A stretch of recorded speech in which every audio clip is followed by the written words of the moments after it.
Hi guys, my name is Vanessa and today we are talking sales.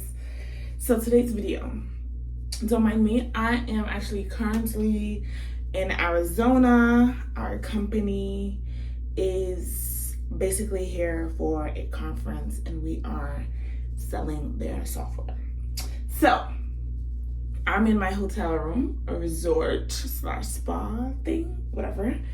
It is nice, very nice. But I'm like, while I get ready, let's talk a little bit about this BDR / technical sales life. So, what makes a good BDR / SDR? BDR is, if you don't know, sales development representative, also known as same thing as SDR, sales development representative. BDR is business development representative. 2 words, same thing. So I actually just recently was trying to help my friend with her interview. And I was reflecting on my own interview process, the kinds of questions they were asking. Now when I look back in retrospection, the reason why they were trying to ask those questions, as well as my reflection of the past few months in my role as a BDR, SDR, whatever the case may be. And when I was talking to her, I'm like, basically the reason why they're asking some of these questions that they're asking, which I will maybe make a different video on interview questions, my specific process and the kinds of questions I was asked. But I'm like, the whole reason they're asking these questions is to really determine the kind of person you are. If you have these key characteristics, if you're this kind of person. And so now let's get into it. What makes they're trying to determine if you're this kind of specific kind of person, because these are the kinds of people that succeed the most in the SDR, BDR role. Now, before I even get into that, in the past few months of being a BDR and seeing the top people and how they roll, I'm like, there's actually a few common threads between all of them. The people who are always on top, getting promoted anytime is the next promotion cycle. People who are always getting shout outs, hitting their numbers. There are a few common threads. The biggest thing I would say, and the biggest and the most obvious thing, these are people who have energy. I want to talk about this energy because there's 2 kinds of energy. There's personality energy and there's energy level energy. But either way, I'm like, these are people who have energy. Another thing I would notice in terms of when I say energy, and this video is my observations, my own experience, my own thing.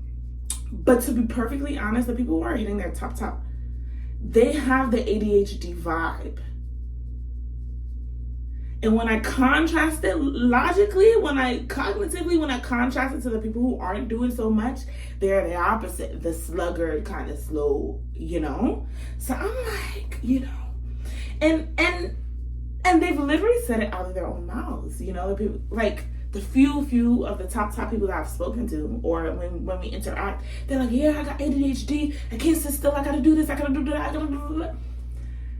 And one person said it, the other person said it. I'm like, are you guys all like that? Like, they all have, whether or not they actually have diagnosed ADHD, who knows, ADHD or ADD, not sure what the difference is. But in terms of high energy, sit still. You can't sit still. You gotta do this. You have your focus on this. You're zoomed in.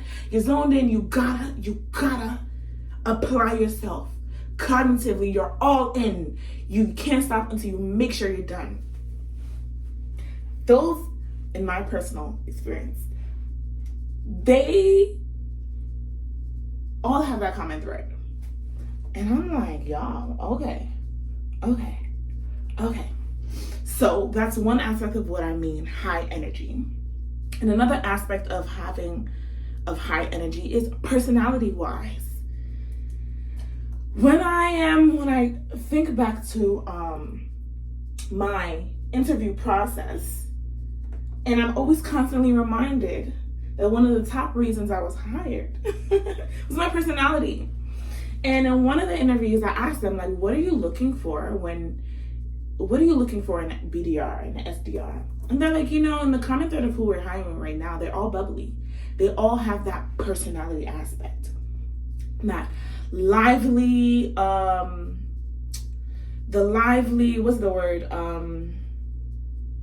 extrovert vibe. You're a people's person. You love speaking to people. Sorry, I'm multitasking. I'm doing my makeup at the same time. And as I said, and as he mentioned, that's the second version of high energy that I have been able to recognize as a common thread in terms of people who succeed the most in my personal experience, in my company, in my industry, and maybe perhaps how we do things. But I'm speaking from my own experience and my own BDR, experience. Next, they're asking the kind of questions and they really want to determine if you're a hard worker. And when I say hard worker, in actuality, are you an overachiever? In sales, they want the overachievers. Sales is all about numbers. At the end of the day, it's all about numbers. And you are very much disposable. It doesn't matter who you are. If you're not hitting your numbers, bye-bye. We got to find someone else who can help us hit our numbers. Because at the end of the day, a company's success is determined by what? Their numbers. And you're hired to help us achieve our numbers. So if you're not hitting your numbers, if you're not able to do what you have to do to make sure you're hitting the numbers so that the company now can hit their numbers, then bye-bye. And that is the world of sales. Oh my God. Okay. And I'm saying it like this because it's really like it's a no-nonsense kind of industry. Because it's like you're either hitting it or you're not. There's no in between. You're hitting it, you're doing what you got to do, or you're not. And so in the interview, they are asking questions strategically to try to determine and try to pick out whether or not you're that kind of person. Are you hardworking? Are you an overachiever? Are you the kind of person who is willing to do what you need to do in order to succeed? And when I was applying, in their job description, they kept saying, we want someone who has grit. We want someone who has grit. I'm like, what is grit? Like, I don't hear these words. Well, what really is grit? In actuality, are you the kind of person who has that hustle in you? Hustle. I feel like perhaps grit is just a corporate word for hustle. Like, are you that kind of person who can hustle? We need people. They're like, we need people who can hustle.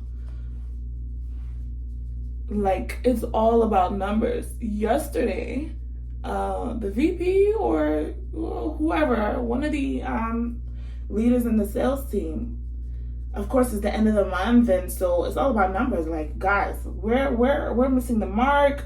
We got 10,000 more to go. Who can get us there? So, shout out to you. You just closed that deal. I saw you. You pushed. You got it. You did what you needed to do. Blah, blah, blah.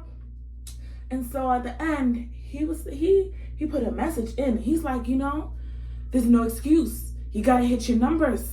You got to hit your numbers. If you're not hitting your numbers, there's a red mark. There's a red mark for you. There's nothing you can do. Blah, blah, blah, blah. Like, no nonsense kind of that you usually would not hear in the corporate world. Because in the corporate, it's like, you can't sound that blunt, But in sales, you miss the mark, you out. You like I don't have good examples, but it's like cutthroat. That's the word. It's a cutthroat industry. You can't be a baby. You can't be all la-di-da and crying and all, and then that also hits another point. You can't be someone who is easily fazed by rejection.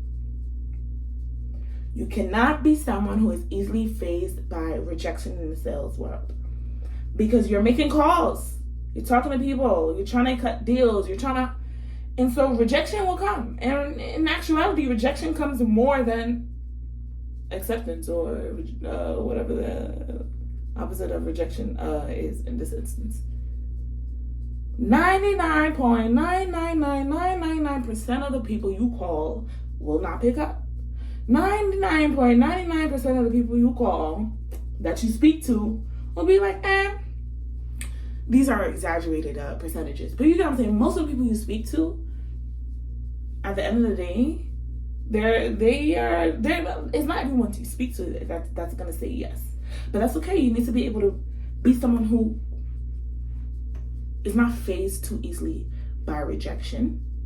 You pick it up. You don't take it personally. You do what you need to encourage yourself, motivate yourself, and keep it trucking. Because at the end of the day, it just takes that one yes to get that deal. You know what I'm saying? It takes that one yes to get the demo. Out of all the 200 people you call today, it takes that one yes to hit your number. It takes that one yes to close that deal. It takes that one yes to, you know what I'm saying? And so you need to be the kind of person who's not easily fazed by rejection. Like, it's okay. The other 99 people that I called today, they all hung up. They were all rude to me. They all cursed at me. But it's okay. I need to keep trucking because it just takes that one. It just takes that one. And you need to be able to be the kind of person who can handle that.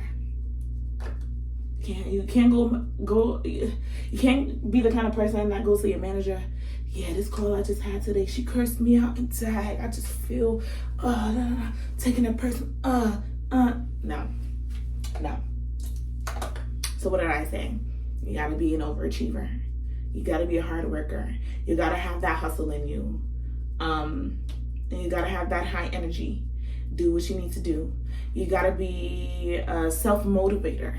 You can't be someone who needs to rely on someone else to be motivated to do your job. No. And yeah. I'll keep it. Maybe I'll keep it short, like that. I did write it down, but I don't have my phone right now. Doing makeups, you know. But yeah. My job, basically, we have to make. Oh yeah. This is what I, in terms of cut through, they want overachievers. During our training, mind you, they said that our job is we got to make 100 calls a day. And so they have this rubric. They're like, if you're calling 0 to 50 people, this is unacceptable. This is extra unacceptable. If you're calling, and then it was like, if you're calling 80 to 100, it's okay. It's like, you know. But if you're calling 120 to 150, yeah, exceptional. I'm like, I thought y'all said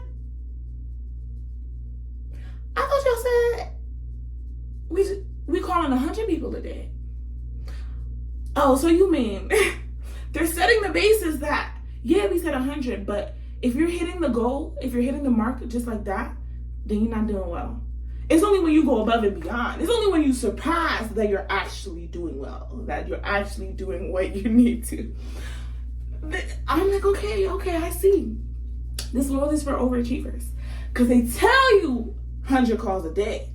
But if you hit it 100 calls a day, that's not good enough. You're not doing enough. We want to see they're setting the environment, the premise of overachieving. If you want to get into sales, if you want to be successful, if you're trying to set yourself up for the interview and convey yourself as anything, overachiever. They want the overachievers.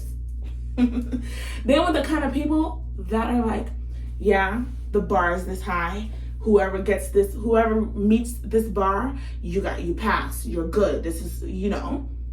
If they set the bar, they don't want the people who are going to reach for the bar. They want the people who are going to reach for above and beyond. Those are the people they want. They don't want people who meet their numbers. They want people who crush the numbers. That's the sales world. And that's the tea. So if you're going into interviews or whatever the case may be, make sure that when you're answering, dig deep in yourself, whether you're that person or whether you are striving to be that person, make sure you answer well and strategically to that. And most importantly, make sure that you're willing to be that person if you're not that person already, because it will tire you out if you're not. And so that's the T. That is the kind of person, a certain kind of characteristics that make for good salespeople, good BDRs, good SDRs. And so right now, I'm about to finish getting ready. I gotta check out of my hotel soon. I saw a Slack message. But anyway, thanks so much for watching my video. That tech sales cutie. I am not your average tech sales girl. I'm a cutie. Mix it with the beauty, mix it with the hair, mix it with... Anyway, sorry guys. And I know my channel, it's okay, I'll keep the disclaimers for myself because I know it's not only girls that will be watching, but sorry, I gotta be me, I gotta do what I gotta do, everything gotta be me, even when I am talking about my career and even when I am talking about sales. But thanks guys so much for watching. Comment. Make sure you subscribe, make sure you like, and comment, like, if I haven't said everything already, what do you think, or what have you observed in terms of people who make the best salespeople, people who make the best SDRs, the best BDRs or sales reps in general? And also comment, like, are you watching this video because you're trying to get into the world? I'm sure you are, but either way, thanks guys, gotta go.